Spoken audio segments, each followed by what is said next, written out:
So what we are looking at right now is a Raspberry Pi 5, but inside a case that makes it look like a real mini PC.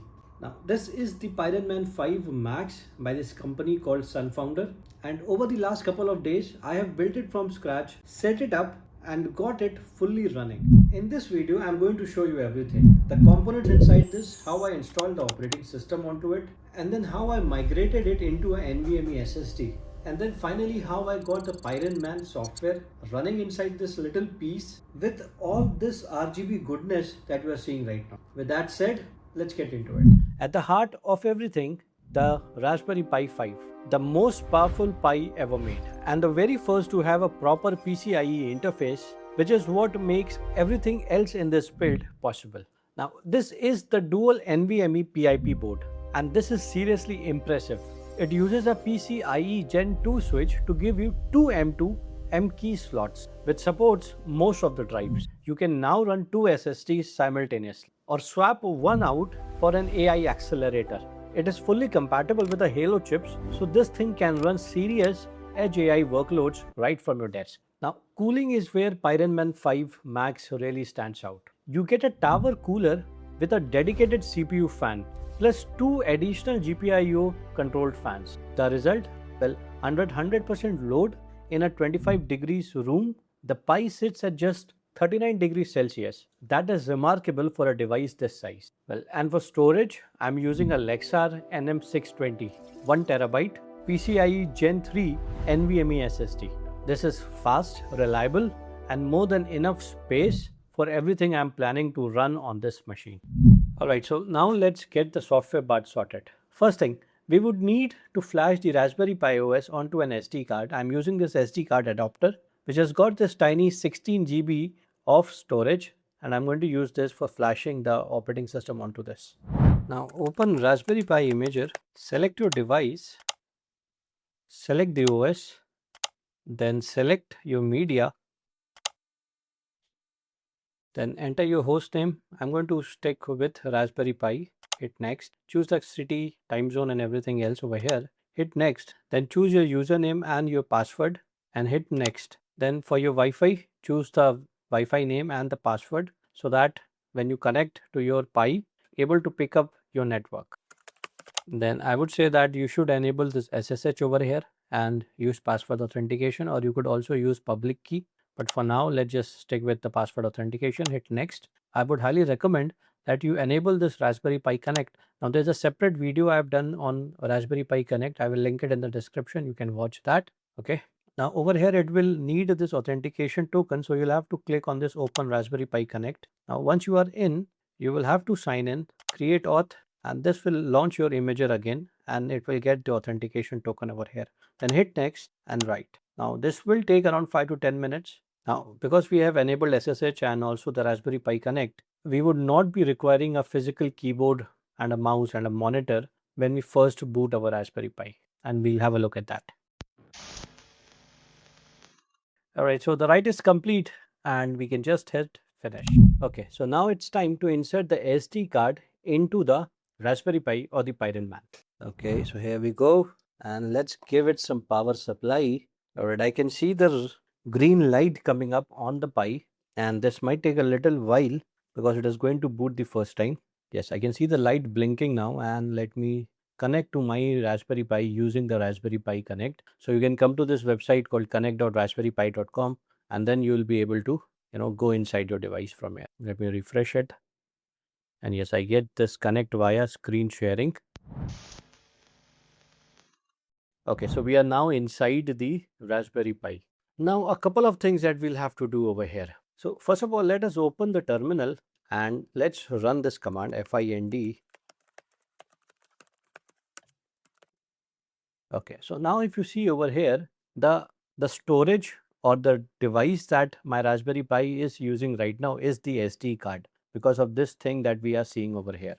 Now that is MMC. So if it would have been booting from the NVMe, it would have said NVMe over there, but it is not saying that. That means we are currently booting the OS from the SD card only. All right. Now we'll be copying the operating system that we have got in the SD card into the SSD, because that's the long-term goal. Before we do that, I want a particular thing to be available in my Raspberry Pi or the Pironman over here. What I want is that if a SD card is present, I want the Raspberry Pi to boot from SD card. But if the SSD is present, then it should boot from SSD. So I want this boot order into my Raspberry Pi or the Pironman. So in order to achieve that, I'm going to do this sudo raspi dash config.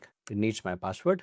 Okay. So now over here, we are inside the Raspberry Pi software configuration tool. Over here, I can set the boot order. Now, how do I do that? So I'm going to go to advanced options over here. And then over here, I see this A4 boot order. Choose boot device priority. I'm going to choose this. Now, if you see my boot order 1 is at the SD card boot. So every time an SD card is present into my Pironman, it is going to boot from that. The second one in the order is the NVMe or the USB boot. So if the SD card is not present, then it is going to boot from the NVMe or the SSD drive that we have put in. So I think this is pretty much good. I'm okay with that. So let me just come back out of it and we are pretty much good over there. Okay. Now the latter part, which is copying the operating system into the NVMe. And now how do I do that? So Raspberry Pi has got a built-in tool called SD card copier, or if you want, you can use the Raspberry Pi imager built in, and then the same method we use to flash the operating system on the SD card via the imager. We can again flash the SSD this time with the Raspberry Pi imager. But this one over here, that is SD card copier, is much faster. So I'm going to go with that. Now over here, I'm going to choose copy from device to be this SB 16 gigs of MMC, and the copy to device is going to be Lexar. And I'm going to say new partition over here. Now that is mandatory. I mean, that is very recommended, so that there is just one partition. And I'm going to hit start. Now this will erase all content on the device. I'm going to say yes to it. This will take a little while. Okay, so the copy is complete. I'm going to hit OK. I'm going to close this, and now I'm going to power off my device, or you could do it from the system menu also from over here and then hit shutdown, but either of the way you can do. So now the light on the Pi is red, so that means it is shut down, and I'm going to close this window and I'm going to remove the SD card from here. Okay, so the SD card is out, and now I'm going to power on the device again, and now my understanding is that it should boot from the SSD drive. Alright, so I can see that light on the Raspberry Pi inside the Pironman is green. I'm going to hit a refresh button over here, and yes, the device is online. So let's connect to it. And yes, so we are inside the Raspberry Pi again, but this time the Raspberry Pi is booting from the SSD. Now let's hit that find mounted drive again, command again. And yes, we see that NVMe is now being picked up for loading the operating system. Pretty good. So now it's time to configure the Pironman. So for that, we'll have to open the browser on the Raspberry Pi, and I'll give you a link. You'll have to put that link over here. Okay. Now this is the command for installing the Pironman 5 module. So I'm going to copy these into the terminal. So the first one has installed Git. The second one I think is going to install Python. And then finally, we are going to download and install the Pironman 5 module from GitHub.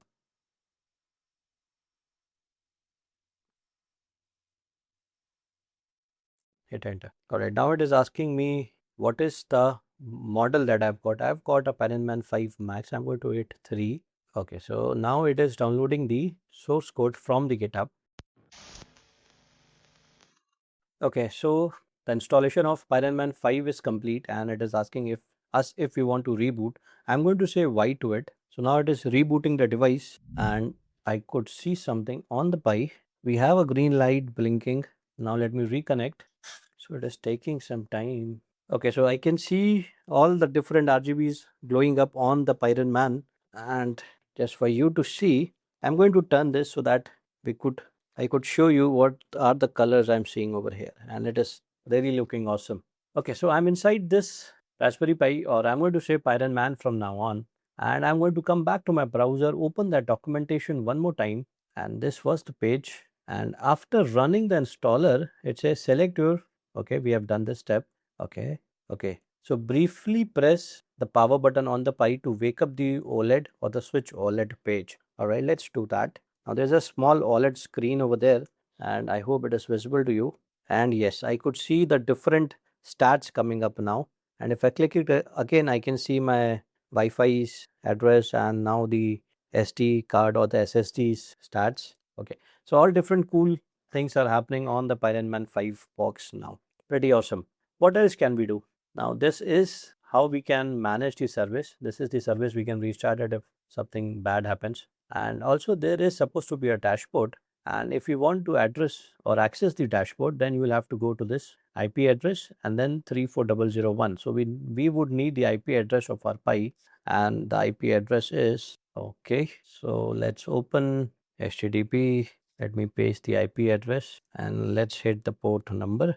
And yes, the dashboard has come up. I can see the temperature over here, the CPU and the GPU temperature. The storage, which is NVMe, 0.76% of it is used. The network speed, awesome. And the memory. So used is 1.5 GB out of the 8 GB RAM. Okay. Then I've got a processor information, and what else? Okay, now over here inside this icon, I have this option to choose the temperature unit. I want it to be Celsius and the OLED. Okay.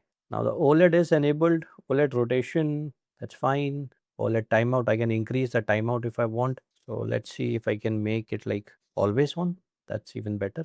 So there is no always on, but I can set it to 100 seconds. So nearly after 1.5 minutes, the screen will go away. So if I turn it on now, probably it should not go away for another 1.5 minutes. Cool. OLED pages. So I want the system mix. Now these are hard to scroll actually. It would have been better if we would, got an touchscreen kind of setup.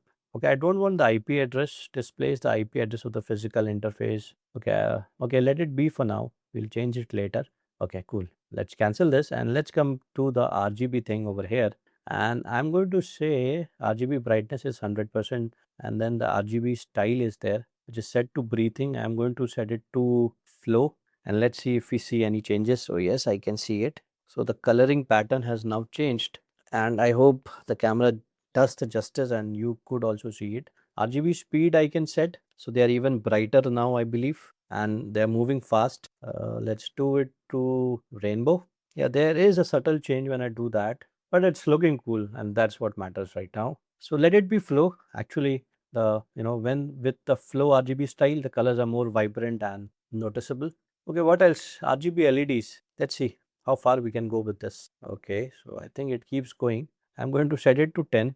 I'm not sure if it is going to give out 10 different colors, but yes, the numbers are there. Fan LED, set the fan LED to follow.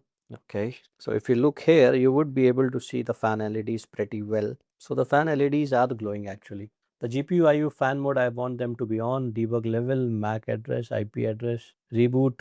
What's that? Okay, so you can reboot the device from here also, and then also restart the service. Pretty awesome. And there it is, the Pironman 5 Max, fully built, set up and running the Raspberry Pi OS from a 1 TB NVMe SSD. RGB glowing, fan spinning and ready to go. This setup took me a couple of hours, and the result is honestly one of the best looking things on my desk right now. If you want to build one of this for yourself, I'll put all the links in the description. And as far as I am concerned, what I am going to use this for, well, that is for a whole other video. Something is going to come up pretty soon, so stay tuned to my channel.